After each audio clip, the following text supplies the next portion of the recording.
There's been a lot of controversy. I don't even know why about the Olympic Games and the performers. I don't care about the rest. I'm just talking about the performers. A lot of people seem shocked that the people who were singing were actually pre-recorded or singing playback. And even if they were live, they were singing on pre-recorded tracks of the whole setup. And I don't even know why everybody's going crazy about this. Of course, it makes sense. An event of this nature and with the rain, electricity, microphones, water, and then everybody went crazy about the idea that Celine Dion was, and there was a lot of debates if Celine Dion was live or playback. And listen, I believe Celine Dion doesn't need to prove anything to nobody in terms of vocal. She's the best out there. She's like top 3 singers alive. But what people don't understand is that she was on top of the Eiffel Tower on a rainy day with wind blowing up there. You don't hear the wind in the microphone because, of course, her voices are pre-recorded, and there's nothing wrong about it. It's not a show on a stage where everything is made for you to be. You see what I mean? It is. She's on the on 10th floor up, just like the girl who was singing opera at a point. Of course, she was pre-recorded too. It is normal. It is not because people cannot sing. It is because that's what you do when you have weather condition, wind, all these things, and it's something that is live. Like, you don't want to have anything happen, so what you do is you take a safe option. It's a TV show. It's not something to prove anything to nobody. And listen, there's a lot of time where any of these artists that you know and that you respect, that are great singers, sometimes they're in the middle of a tour and they catch a cold and they will not be able to sing the songs the way they normally used to. So they decide, do we use a pre-recorded version like we used yesterday's show, or we already have a pre-recorded version where you're going to sing on top of your vocals, or we'll just turn on your microphone a bit and some of the notes you will just sing it, or we let on depending on the songs, right? Because you always have those options. Or do we just cancel the show? And listen, I don't even understand why people are debating. In my opinion, all of them were pre-recorded. And there's nothing wrong about it. It's a TV show.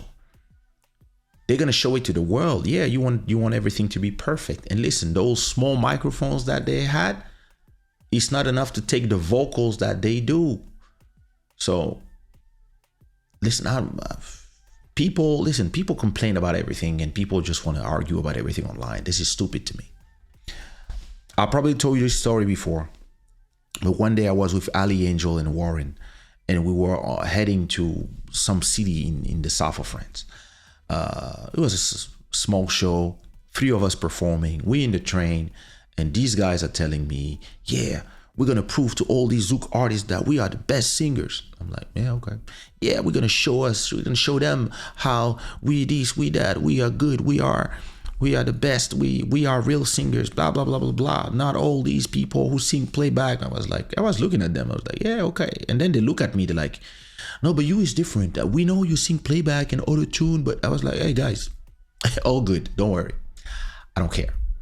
I know that I actually rap. I sang by accident in the auto tune. People loved it. Now I have to perform the songs.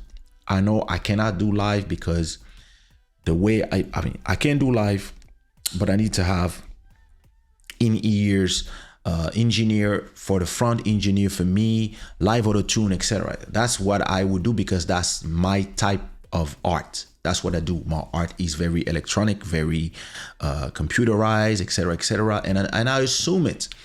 I don't need to sing like real opera to prove to motherfuckers that I can sing. I can't, and I don't care. I still sell more than all these guys. So people will always want to show that they can do better than you on some stuff that don't really matter, because they just believe that they should have more than you because they are real singers or whatever. I don't care. Listen, people don't even realize that back in the days when the people from the opera, they used to mock the people that needed microphones. They were like, yeah, you don't have enough voice to be heard. And they were just singing, saying, yeah, this is how we do our thing. We sing without microphone. You guys, you have microphones? Pfft. Yeah. And then you have the reverb, echoes, etc. Listen, I'm not in these debates, because these are stupid debates from people who are failing and that they just want to not share success with other people, and they just find arguments that are stupid. Creation is creation. Wherever how you create, what is important is that does somebody like it. If somebody like it, well, there you go. You have your public. If you are doing your thing and you're the best singer in the world and you're not selling, well, maybe you don't have the right songs. Who knows? Maybe it's not enough. But anyway, we are on the train and we are heading to that city. And so they're like telling me that, no, yeah, we're going to sing live, no more playback for us, da da da da da. And me, I was like, well, in my head, I was like, yo, listen, there's a reason why I prefer playback in a club. Because first of all, in the club, the engineer that is there is not your engineer. And sometimes there's no engineer at all. It's just a DJ. And some DJs have no clue how to handle the microphone. So if you end up on a show with a DJ that is good enough, or maybe there's an engineer that comes to the club to control the microphone and he knows what he's doing, and you can explain to him what you want the way you want it, that's different. But if you have just a DJ, he turn on the mic, it's too high, he's gonna turn it down too low, problems begin. So unless people are willing to pay for you, your engineer, and your stage engineer, plus your own DJ, 4 people, 4 plane tickets or 4 train tickets, 4 hotel rooms to go perform in a club for 30 minutes, most people will say, that's too much money to spend. I just want you and your manager. I forgot the manager, there's 5 people. Imagine you have dancers, that's 7 people, right? They might just say, yo, we just want the artist and the 2 dancers, or we just want the artist and the manager, right? So most of the time you arrive in a club, you don't know how the sound is going to be. So you arrive there and you might have a very nice club with a very nice sound and engineers and etc. And when you are doing the test of the mic, you're like, yo, amazing. You hear yourself, etc. Right? You can even have like best class you in a festival, and they're gonna give you in-ears. So a lot of artists, when they're performing, they have something like this when you can hear yourself. So here you don't have the public and everything. You just have your voice in your head plus the music. You can have a mix just for you, and you can have the instrument you want, so you can really hear yourself clearly and have your best performance, right? You can hear everything you can sing into or whatever, and you can even add some effects like auto-tune, etc. But in most places where you go do these small shows in clubs, you don't have none of that. So listen, from one show to another, you can have an amazing sound system or a horrible sound system. You can have a DJ that put the music too loud, the microphone too loud, too low. You can have anything can happen. You can have the sound is just bad. You can have people. All right, so listen, We all arrive at the club, and actually, it's not a club. It was just some factory that they turned into a club, and the walls were all made of clay. And listen, just like a bathroom. It was like a giant bathroom. So what does it mean? The sound was doing ricochet everywhere. And so, and in that show, it was not that much people. Because there's another thing about sound. Sound is traveling. So if there's not enough people, the sound is just going and then doing some echo on the walls. If you have enough people, they will absorb the sound with their bodies. So we arrive to the club, and we see the club, and we're like, oh shit. Listen, it was just some strange cheap lights, a DJ, and 2 speakers facing the crowd. No speakers facing you so you can hear yourself sing. Nothing of that. I'm like, uh-oh. So because I was the most famous, I was performing last. And the first performing was Ali Angel, I think. And listen, Ali Angel arrives on stage. He put his track without his vocals, so no playback, completely instrumental, and he's performing. And the problem is, the whole show, so he was singing 3 songs. The whole show, he was saying, I don't hear myself, DJ, I don't hear myself. And then, and then the DJ would put the microphone louder, and then the sound, because the sound was not coming on our direction, it was coming from, so we are here, right? And the public is there. So the DJ is behind us, but the music is coming after the stage. So you have the DJ, the stage with the artist, and then you have the speakers, but the speakers are showing there. So the sound, if it's not a good speaker system, it was a horrible speaker system, the sound is just going directly to the public and is already ricocheting on the walls. But when you're on the stage, you don't really hear the sound. So, and if the DJ put the sound too loud of your microphone, then the sound of the microphone gets picked by the speakers, and it goes back from the speakers to the microphone and back to the speakers, and then you hear nightmare. Nightmare. And that's exactly what happened. So every time it was like, yo, a DJ, I don't hear myself, the DJ would turn on the volume and he would do. So the DJ, because he didn't know what he was doing, he just turned off the whole master with the music and the vocals to not have the feedback. So now you end up having everybody in the public watching the show and asking themselves, what is this unprofessional show? And me, I'm in the back. But the problem is, because people are waiting for me, I cannot go to the DJ. So I call a guy that works that we're making the party. I'm like, listen, tell the DJ to turn down his microphone a little bit and push his music a little more. And listen, it was a nightmare. So Ali Angel goes up of the stage, Warren gets on stage, and the whole show he sings off tune. Listen, he's a great singer, but he was not hearing himself because the speakers were like this, and he was behind the speakers on stage, and the sound of the speakers were like this. So the sound was going like this, and if you are behind it, you hear, but you're not hearing well.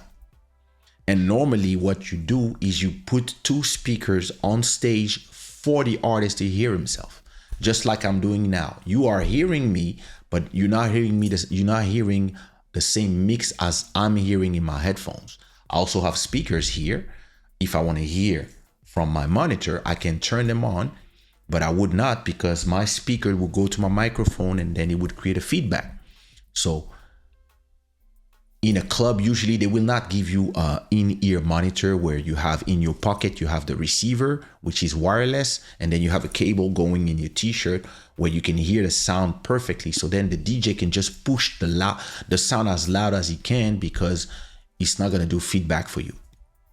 So usually they have another set of speaker in front of the stage. So when you go to concert, you have speakers on stage for the musicians and the artists, and then you have speakers for you that are on top heading just for you.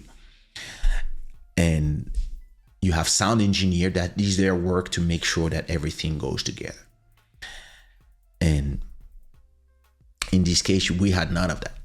And poor Warren was performing, and he was not really hearing himself. So he was singing more in his head of the tune he thought, but he was just off tune of one tune. So then the guy was like singing like just off key the whole show. And me, I was like, oh Lord. And you know, when you start seeing singers doing like, you know, they're struggling because they're trying to hear themselves and at the same time make sure they're in tune. And listen, it was a nightmare. So they both come off stage to me, and they're like, and Ali, while Warren was on stage, I told Ali, hey, you've been on stage already, go to the DJ booth and try to fix things because you're an engineer. Listen, I don't know. DJ was like, no, whatever. Listen. Then it was my turn. And it was my turn. Listen, I gave them, at that time was it USB key or CD? I think it was already USB. I gave them my USB with my 4 songs, all playback, all in order. 1, 2, 3, 4. You just play 1, then 2, then 3, then 4. And all my vocals were there already. And I told the DJ, listen, when we arrive in the club, so I said, listen, before my show was beginning, when the presenter was about to call me, I told the DJ, come, quick. The DJ came and he was like, yeah, okay. I was, listen, you see the way the sound was before we arrived? He said, yes. I said, okay, put the sound like this of the music. And the microphone, you turn it down to half level. If I tell you I need more, I will tell you I need more. If I tell you I don't need more or I need less, I will tell you I need less. If I don't tell you nothing, don't touch the mic until don't do nothing. You just play the music. I will put the mic more in front of my mouth or less if I need. If I need people to hear me less, I'll go like this. If I need them more, I'll go like this. So you don't really hear the difference because I have 1 million effects on my voice. But yeah, that's exactly what I told the DJ. So the whole club, because of the poor performance of the 2 artists that were sadly in the wrong place, great artists, great singers, but yeah, the stage was not prepared for them. So because of that, the whole public started going far, and the place was probably a third full. So everybody starts scattering all around the venue. So now they say, yeah, and now Kaysha, but everybody's already like tired of these the bad show, right? So then, I arrive, the sound goes loud and and when I arrive, well, listen, in this condition, I just let the playback sing, and I'm like, on va danser, and everybody start loving it. And so I start singing the first song, and I say, yeah, tout le monde devant, venez, everybody come. All the girls start coming in the front, everybody start yelling, and listen, boom, boom, boom, finish the first song. The DJ, once I'm done doing the first song, he turns on my mic. I look at him and I told him straight, I said, I told you not to touch nothing. Leave it the way it is. Thanks. And then I'm like, the next song I'm doing is dedicated to all the faithful girl in the club, if you are faithful, make some noise. All the girls, ah! And I say, yo, guys, are they faithful in this country? And everybody's like, no, they're not. I say, well, the guys, yeah, come to the front. Listen, everybody come to the front. And then I'm like, okay, let's go. I play Love de Toi. J'ai longtemps cherché. And listen, I was playback and with my vocals, but under the playback, not too loud, just enough so people hear that I'm singing at the same time. And the show went well. And then when it was when we took the breakfast the next day, those two were complaining about the sound and everything was bad mix, bouncing, Larson, I could not hear myself, and then the public was saying, yeah, thanks that Kaysha was there, because the other two, they were not really singing like the CD, they're not really good singers. Kaysha, yeah, it was good. The only one who can't sing, who was auto-tuned to the fullest.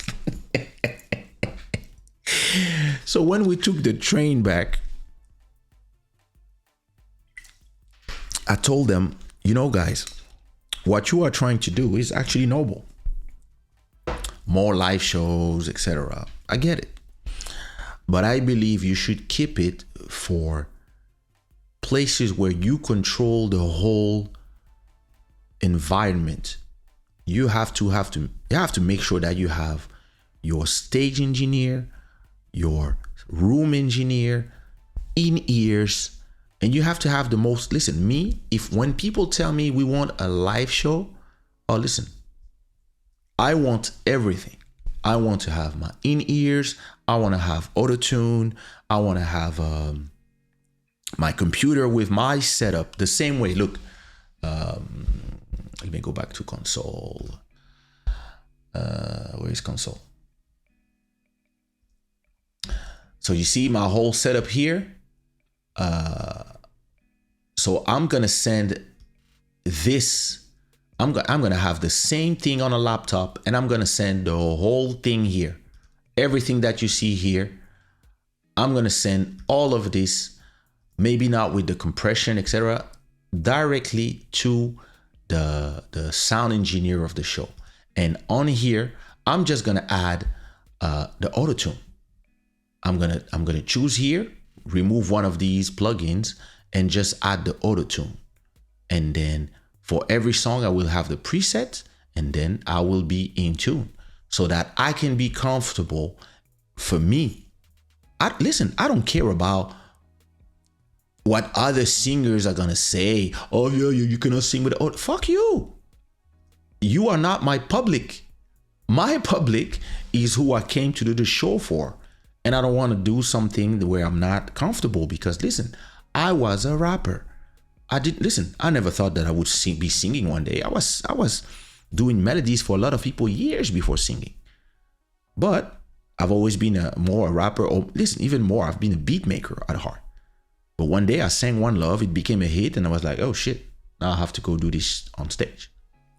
So I started doing it, all good. But but then, yeah, listen, if you are doing a different type of music, and you're gonna defend it your way.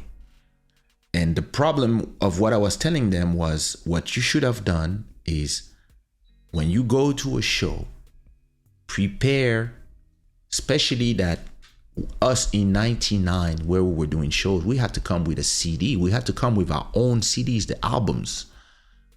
In 99, we had to come with every CD. So if you have 3 albums and you're singing your song, you had to go to the club with all your CDs. So imagine if the CD would go do, all of it. This can happen if your CD is old or something, right? Then what we started to do, as technology was growing, by 2002, we were going to the clubs with recordable CDs. So before the show, we would have 10 songs in the CD, and we would just tell the DJ, okay, this one. Then I started doing shows where in the CD, every song was in order. Then we started having USB pen drives where you could have really like your whole catalog of songs I mean, not in the beginning. In the beginning, a pen drive was 200 megabytes, 256. Then it became 502. Then it became 1 gigabyte. Then 2. Then 3. Then 4. Now you can have a terabyte in the size of that. Now you can even come with. Wait, let me show you. Now you can come with. No, it's not this. Now you can come with. You can go anywhere with a drive like this. Oops, sorry. You can have a drive like this, and inside you can have. I have 10 albums in there, the whole session recording, etc. I have like in one of these. So this is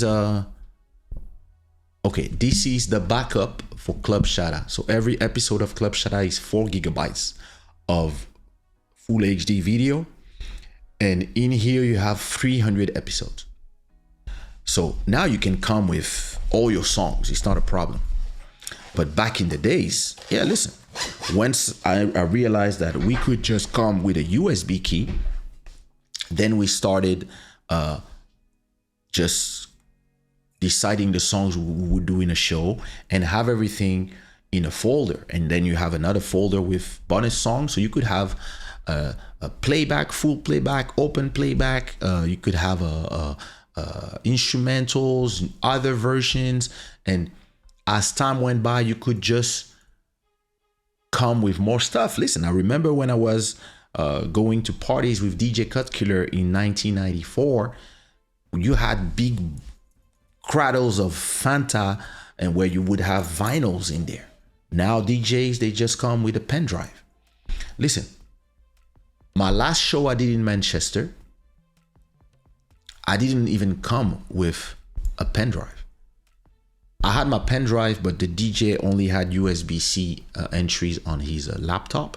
So what I told him, are you connected to the internet? He said, yes. I said, okay, here's the link to the show. Because my show, I have it on Dropbox. The whole show, every song I do, plus any other song, I have a link.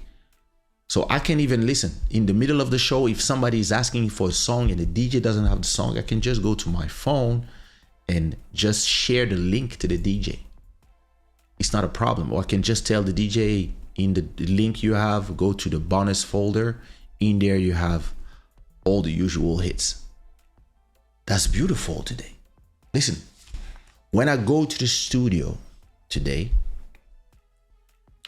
I don't come with nothing. I bring a drive in my pocket just in case, but usually I come to the studio, I enter from their computer my Dropbox, I download the instrumentals I need either from my instrumentals or from instrumentals of the beat makers I work with. I download what I want to record. I download like 3-4 beats, and then I open a Logic session. I start recording my vocals. Once I'm done recording my vocals, I consolidate everything in the session, and then I upload everything back to my Dropbox. Straight upload, and I take my drive to save a safety copy just in case, but usually I upload everything to my Dropbox, and then I erase everything from their computer as if I was never there. Once everything has been erased from their computer, after the studio session, I go home, I arrive home, and what I do, I open the session in my computer, and usually all the plugins that I use in the studios where I record here in Portugal, all the plugins that I use, actually it's my own session that I open with the same plugins in their studio. So the session opens in my house exactly as if I recorded here. And then I just finish the mix here and the song is out. That's if I record outside of my house. And yeah, to me, listen, people don't realize what technique offers. But what you have to do is you have to stop trying, and this was the mistake that these guys did, is trying to prove to other singers stuff. They are not the public. The people who are in the club, they're just here to have fun and enjoy. They're not here to test your vocal abilities and etc. And a lot of people, they get lost in there. And that's why this Olympic game about did Celine Dion sing playback or not makes no sense. Of course she did. And of course she can. It's the Olympic Games. She's on the top of the Eiffel Tower, up there. People don't even see her. Why would she sing with a live microphone with all this wind that was blowing up in her face at that height? You guys make no sense. Of course it's pre-recorded. It's a TV show. If not, you would hear the wind when she's singing. That's how it works. That's the laws of physics. And I don't know why it was a debate. It's just because people just want to talk about things they have no clue about. It is what it is. What am I going to do?